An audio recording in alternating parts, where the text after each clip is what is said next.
Hello everybody, and welcome to Ancient Architects. Please subscribe now to get the latest ancient history news and independent research from around the world. Before I start, this video is sponsored by Endel, an environment-based non-profit app that uses cutting-edge science and technology to create real-time personalised soundscapes, designed to help you relax, focus and sleep. Endel have offered a free week of audio experiences for the first 100 people to download the app using the link in the description below. It is an incredible app, and more on Endel later in the video. A few months ago I made a video on 4 common misconceptions about Göbekli Tepe. But, in hindsight, it would have been a better idea to make 4 smaller videos because I keep reading the same comments over and over again. People forget that information and ideas get revised and updated all the time, and once credible sources can become out of date. It seems a lot of people didn't see my previous video, and I think the information really is important.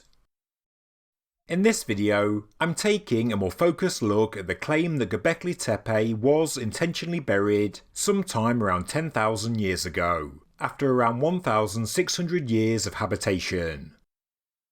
I've read in places that the late Klaus Schmidt believed Göbekli Tepe could well have been intentionally buried, and the German archaeologists that work at the site made a point on their Tepe Telegrams blog that Göbekli Tepe was intentionally filled. So the sources for the claim are credible, of course. Before the site was first excavated in the 1990s, Göbekli Tepe was in effect a giant mound, made up of man-made archaeological deposits, and the fills of the circular enclosures certainly gave the impression of unnatural filling.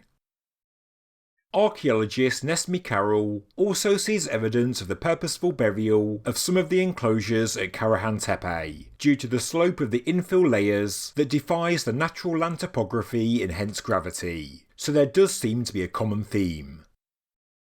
But when writing the Tepe Telegrams blog a number of years ago, although the archaeologists did say it looked as though Göbekli Tepe was intentionally filled, they said they did not know how long each enclosure was in use prior to burial.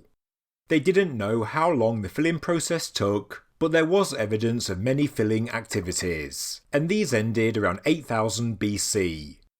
It didn't appear to be one large ritualistic act like many popular authors often say. Archaeology is an evolving field of study, and new findings and analysis can make older ideas obsolete or at least unlikely, as it should, and this is the case with the fill of the circular enclosures of Göbekli Tepe. As archaeologists do more work in the field, as they do more analysis, ideas do change based on evidence. And according to an interview earlier this year on the Prehistory Guy's YouTube channel and podcast, Göbekli Tepe research coordinator Dr. Lee Clare said that the view is now changing. The recordings of early excavations have been re-examined, and together with new research and analysis, the old claim of Göbekli Tepe having a ritual burial may not actually be correct. In terms of the original site layout 10 to 12,000 years ago, the circular enclosures were situated in a hollow, being semi-subterranean, and certainly since the Pre-Pottery Neolithic B, and maybe even from day one, domestic rectangular structures were built on the higher ground around them. Because of this layout, gravity was a problem, and there was constant pressure being exerted on the circular enclosures below. And, in time this only got worse, as more and more rectangular domestic structures were built around them. Some of the circular enclosures show clear phases of rebuilding in the same location. They get smaller and smaller, with new circular walls built inside the older enclosure. The reasons for the rebuilding phases may be the reason the circular enclosures ended up being filled in, and it's all down to something known as slope slides, i.e. the land collapsing due to gravity, and this can be accelerated if and when there is an earthquake. Before I go further, here's a word about our sponsor. For me personally, I find that life seems to get busier, more stressful and more chaotic the older I get. And working from home near a busy road, with young children and a dog that likes to bark at everything, well, focusing on ancient history research is never easy.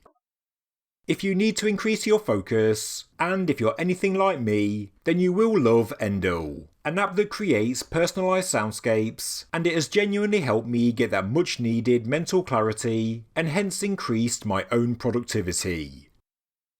There are soundscapes for winding down, studying, relaxing, to help increase focus, to sleep to, and more. There are also special content partners as well, with my favourite being the Alan Watts soothing and motivating spoken word soundscape called Wiggly Wisdom. The content of conscious perception is a tiny fragment of what's going on around you. When I'm researching subjects like Göbekli Tepe, when I have dozens of tabs open on my browser, and when I'm sifting through dozens of papers, I generally have my phone in its dock playing the Endel app, and it does allow me to focus without distraction. It's also very easy to use. You press the icon on your phone, you choose what you need at any given time, such as sleep or relaxation, you select a soundscape or download a new one, and then you're away. And yes, for me personally, I have to say it does work.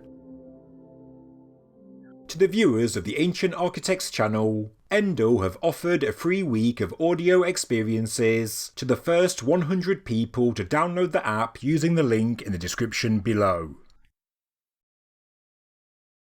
Now back to the subject of the video, and to recap, topographically speaking, the circular enclosures were lower down and were surrounded on three sides by the higher domestic rectangular structures. Because of this layout, pressure was constantly being exerted on the circular enclosures below.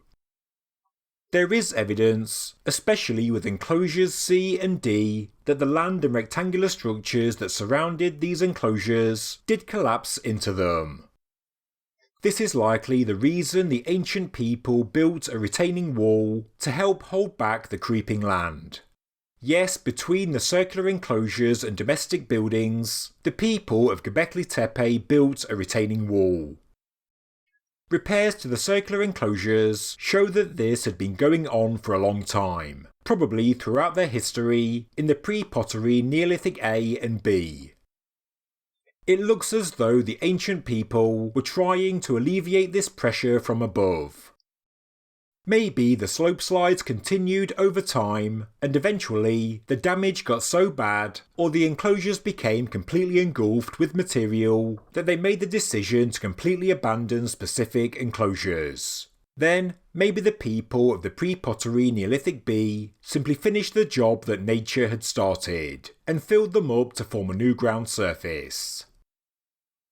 If you read the papers produced by archaeologists working at the site, you'll know that during the Pre-Pottery Neolithic B, some of the central circular enclosures were being rebuilt and renovated, but some of them were already filled in and completely abandoned, showing that Göbekli Tepe in its entirety wasn't filled in and covered over in one ritualistic act. This is a misconception that many people get wrong. It was a gradual process as the site evolved over many centuries, and it was probably led by nature. Some enclosures were filled in before others, and the likely root cause was natural landslides, which compromised their structural integrity and led to their abandonment. Humans then probably just finished the job that nature had started. Inside the circular enclosures, the fill is generally made up of rubble, animal bone and flint tools, and this could well be from collapsing structures and also rubbish dumps higher up and surrounding them. The animal bones found inside the circular enclosures are not likely an indication that these were special ritualistic feasting structures, but it's merely the rubbish from the domestic settlement that simply collapsed into them. Some structures could have been intentionally filled in, or maybe at least in part, but the abandonment of the circular enclosures at the heart of the settlement is the focus of ongoing research and analysis. In the year 2022, as research continues, the latest thinking is that it is very possible the circular enclosures became abandoned after slope slides, when they were no longer structurally sound. Experts believe that after the circular enclosures were abandoned, the contours of the buildings and the tops of the T-shaped pillars could have been visible for quite some time as people continued to live at Göbekli Tepe. It would have looked something like this. So, in conclusion, we should not think there is a big mystery as many people have said. The Göbekli Tepe was abandoned quickly, and the entire site was filled in one ritualistic act. This old idea is in fact very unlikely. Humans 10 to 11,000 years ago are just like us today. For the things important to us, we try to repair them, fix them and renovate them for as long as we can. But eventually we have to give up and move on. And that seems to have happened at Göbekli Tepe with the circular enclosures. These enclosures did have a function, they were the important heart of the settlement, and it was clearly worth the time and effort to keep them going for as long as possible. But as the title of this video asks, was Göbekli Tepe really intentionally buried? Well, maybe in part, but only after nature had done its damage. Thank you very much for watching this episode of Ancient Architects. If you enjoyed the video, please subscribe to the channel, please like the video, and please leave a comment below. Thank you very much.